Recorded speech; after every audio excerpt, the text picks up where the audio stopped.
جو तहरीक इंसाफ के साबिक MNA भी थे, वजीर भी रहे, उन्होंने इस्तेहकाम पाकिस्तान पार्टी ज्वाइन कर ली। अब इस प्रेस कॉन्फ्रेंस में जो कुछ उन्होंने कहा उसके दो जाविये हैं उसको देखने के। एक वो मतन या वो कंटेंट या वो जो बातें उन्होंने कही, चाहे वो 9 मई के बारे में हो, साइफर के बारे में हो, अलकादर ट्रस्ट, तोशा खाना, उस्मान बुजदार, फराह गोगी, बुशरा बीबी, जो पेट्रोल बम्स चले, एक उन्होंने इस पर कड़ी तनकीद की फरूख हबीब साहब ने। एक तो उस पर बात करेंगे कि अब जो भी तहरीक इंसाफ। अस्सलामु अलैकुम नाज़रीन, आज काशिफ अब्बासी ने अपने प्रोग्राम में फर्रुख हबीब को आड़े हाथों लिया। काशिफ अब्बासी ने कहा, फराह हबीब 20 दिन पहले मैं जानता हूं कि गवादर भाग गया था और वहां से वो पोर्ट के जरिए मुल्क से बाहर भागना चाहता था, लेकिन अचानक 20 दिन बाद ये इमरान खान को डिफेंड करने वाला कहां से नमूदार हो गया और आज इमरान खान को शैतान कहने लग पड़ा। 20 दिन पहले बलोचिस्तान गवादर में वो मौजूद थे और उनको वहां से गिरफ्तार किया गया था। ये खबर डॉन ने भी लगाई, ये खबर मेरे सामने एक्सप्रेस की भी पड़ी है और अखबारों की भी है, जिसमें ये जान अचकजई साहब जो तर्जुमान है बलोचिस्तान गवर्नमेंट के, उनको कोट करके कहा गया कि इनको गिरफ्तार कर लिया गया था। इससे पहले कि आगे जाएं, ये प्रेस कॉन्फ्रेंस तमाम टीवी चैनल्स ने नशर की। PEMRA, Pakistan electronic media regulatory authority, अपने एक लेटर 12 अगस्त 2023 में ये कह चुकी है कि फरूख हबीब को अब टीवी पर नहीं दिखाया जाएगा क्योंकि वो प्रोक्लेम्ड ऑफेंडर हैं, वो एब्सकॉन्डर हैं, मफरूर हैं, इश्तिहारी हैं, इसलिए उनको टीवी पर नहीं दिखाया जाएगा। लेकिन प्रेस कॉन्फ्रेंस चली, बारह चलती रहती है इस तरह की प्रेस कॉन्फ्रेंस। इसी तरह का ऑर्डर मियां नवाज शरीफ साहब के बारे में भी आया था, आपको याद होगा, तहरीक इंसाफ के दौर में। अब वो ऑर्डर बदल गया है, चेंज हो गया है। हमारे यहां पे किरदार बदलते रहते हैं, ऑर्डर में खाली नाम बदल दें तो काफी काम हो जाता। बहुत से सवालात हैं जो ये आज की प्रेस कॉन्फ्रेंस में भी सामने आते हैं, रेज होते हैं। और उस वक्त की जब फरूख हबीब साहब, ये 24 ट्वीटें हैं जो 9 मई के बाद फरूख हबीब साहब ने की। इन तमाम ट्वीट्स में वो तहरीक इंसाफ को, चेयरमैन तहरीक इंसाफ को तमाम इश्यूज पर डिफेंड कर रहे हैं। हर इशू पर उनकी प्रेस कॉन्फ्रेंस है, हर इशू पर इन इल्जामात को झूठा करार दे रहे हैं। जो लोग गायब हुए, गुमशुदा हुए, उनके बारे में भी बड़ी क्लियर ट्वीट्स भी हैं इनकी, बयानात भी हैं, टीवी चैनल्स पर आकर वो मुख्तलिफ बयानात देते रहे। सो एक तरफ तो वो जो कहते हैं कि मैं गया, मैंने सोचा, एक तो हर आदमी जिसकी गिरफ्तारी की खबर आती है कहता है वापस आके कि मैं कहीं गायब था, मैंने अपने खानदान से जान के राब्ता नहीं किया, मैंने सोचने का मुझे वक्त चाहिए था, फिर सोच कर आते हैं और एक प्रेस कॉन्फ्रेंस हो जाती है। लेकिन दूसरी तरफ मैं फिर यह कहूंगा कि जो फैक्ट्स हैं, मेरी बहुत से लोगों से बात हुई जिन्होंने तहरीक इंसाफ में अब भी मौजूद है, जिन्होंने छोड़ी नहीं, जो अभी भी अंडरग्राउंड भी हैं।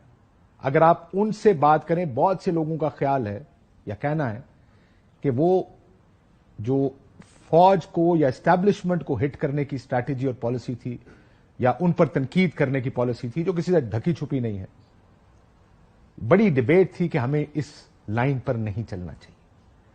अब तो जाहिर है जब वो पार्टी छोड़ते हैं खुसूसन तो बहुत ज्यादा खुल के बात करते हैं कि उस वक्त ये हुआ, मीटिंग में ये कहा गया, ये फैसला हुआ, लेकिन फिर वो फैसले के बाद चंद ही दिन या चंद घंटे ही वो फैसला खड़ा रहा और उसके बाद फिर एक तकरीर या प्रेस कॉन्फ्रेंस की गई और फिर वही लाइन ली गई जिसको ना लेने का या जिससे दूर रहने का फैसला किया गया था। ये तमाम लोग मल्टीपल टाइम्स डिफेंड करते रहे। आप जिसका भी अगर मैं जिक्र करूं, चाहे वो फरूख हबीब हैं, सदाकत अब्बासी हैं, उस्मान डार हैं, अपनी ट्वीट्स में या टीवी प्रोग्राम्स में आते रहे, तो आखिर तक जब तक वो गिरफ्तार नहीं हुए उसको डिफेंड करते रहे। लेकिन अब वो उस तमाम स्ट्रैटेजी को पिछले 1.5 साल में फरूख हबीब अगर कहा जाए कि लीड कर रहे थे टीवी प्रोग्राम्स को या स्ट्रैटेजी को, बयानिए को 9 मई के बाद के किस तरह एक बैरूनी साजिश के जरिए तहरीक इंसाफ की हुकूमत गिराई गई। आज वो साइफर के भी खिलाफ हैं, क्योंकि उसकी तो ऑडियो मौजूद है जिसमें कहा गया लेट्स प्ले विद इट, यानी इसके साथ हमने सियासत करनी है। उन्होंने कहा बैलेट की बजाय बुलेट का इस्तेमाल किया गया, लेकिन वो खुद इन तमाम चीजों को डिफेंड करते रहे काफी अरसे से। सो ये जो सडन चेंज ऑफ हार्ट है, इसके बारे में भी बात करेंगे कि आखिर क्या ये तहरीक इंसाफ के लोग जो टीवी पर, क्योंकि हमारी पॉलिटिकल पार्टीज का एक डायलेमा है, जो स्ट्रैटेजी लीडर बनाता है उसको सबको फॉलो करना पड़ता है, whether you agree with it और नॉट। तो क्या इस केस में भी इस तरह की स्ट्रैटेजी پر اختلاف تھا پارٹی کے اندر. دوسرا, جس طریقے سے فاروق حبیب نے پریس کانفرنس کی, بہت پریس کانفرنسز میں یا ٹی وی انٹرویوز میں ہم دیکھ رہے تھے, یا باڈی لینگویج ہے, گری ہوئی ہے, اور اس کے اوپر تنقید کی جا سکتی ہے یا اس کے اوپر سوال اٹھائے جا سکتے ہیں. لیکن اس پرٹیکولر کیس میں فاروق حبیب صاحب کو دیکھ کر یہ نہیں لگا کہ وہ کسی ویسے for the sake of seeing things وہ صرف کہنے کے لیے کہہ رہے ہیں. وہ بڑی کنوکشن کے ساتھ یہ باتیں کر رہے تھے, بڑے زور دے کر لوگوں کو کنونس کر رہے تھے کہ آپ کیا کر رہے ہیں, کیوں چھپے ہوئے ہیں, باہر آئیں, یہ سب کام کریں. سو یہ اس سب پر بات کریں گے ظاہر ہے, لیکن جو کچھ فیکٹس ہیں وہ بھی دیکھ لیں. 9 مئی کے بعد فاروق حبیب صاحب انڈر گراؤنڈ ہو گئے. 20 ستمبر کو یہ خبر آئی, جیسے ہم پہلے بھی بتا چکے ہیں, مختلف اخباروں نے خبر کیری کی. 27 ستمبر کو, معافی چاہتا ہوں, 20 دن پہلے 27 ستمبر کو یہ خبر آئی کہ ان کو گرفتار کر لیا گیا, اور ڈان نے یہ خبر رن بھی کی, اور انہیں گوادر سے گرفتار کیا گیا. سو کچھ سوال ہیں, وہ گوادر کیا کرنے گئے تھے؟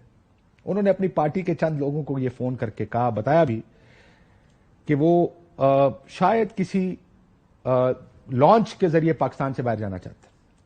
اور کیا واقعی بات درست تھی؟ کیا انہوں نے اپنا حلیہ بدلا بلوچستان جا کر, اپنے بال شاید رنگ کر لیے ہوں؟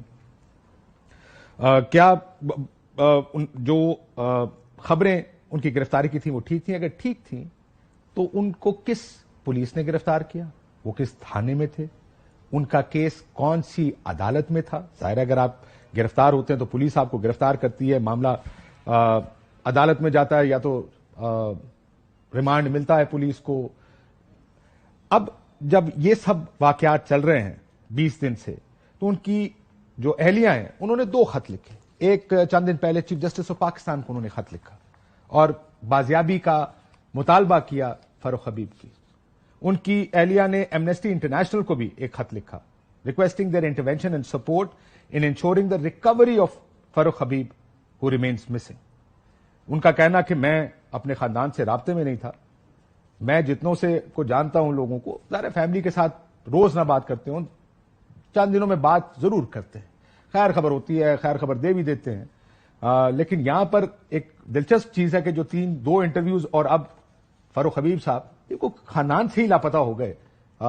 پاکستان تو چھوڑیں, پارٹی چھوڑیں, خاندان سے بھی لاپتہ ہو گئے. سو ان کو پیش کیوں نہیں کیا گیا؟ ان کی گمشدگی پر آج فیصلہ محفوظ ہوا لاہور ہائی کورٹ کا, اور یہ درخواست ان کے بھائی نے دی تھی لاہور ہائی کورٹ میں. سو یہ ایونٹس جو پچھلے 20 دن میں ہوئے, اس میں ان کے خاندان ان کی بازیابی کے لیے خط بھی لکھ رہا ہے, عدالتوں کے چکر بھی لگا رہا ہے. سو کہاں تھے, کس عدالت میں گئے, کس تھانے میں تھے؟ لیکن دوسری طرف ظاہر ہے, جیسے میں بات کر رہا ہوں کہ ایک کانٹینٹ بھی ہے اس پریس کانفرنس کا, بڑی کنوکشن کے ساتھ انہوں نے اس کانٹینٹ میں 9 مئی کا ذکر کیا, کس طرح ذہن سازی کی گئی. اور اگر آپ الفاظ کا چناؤ دیکھیں جو پریس کانفرنسز ریسنٹلی یا ٹی وی انٹرویوز ہوئے ہیں, یا جو لوگ پریس کانفرنسز کرنے آئے, یہ ذہن سازی کا لفظ بار بار استعمال کرتے ہیں. ایسی لائن لی گئی تھی جس کے بعد انیویٹیبل تھا, یہی راستہ تھا, شاید اس کے آگے اور کوئی دوسرا جانے کی جگہ نہیں تھی. سو یہ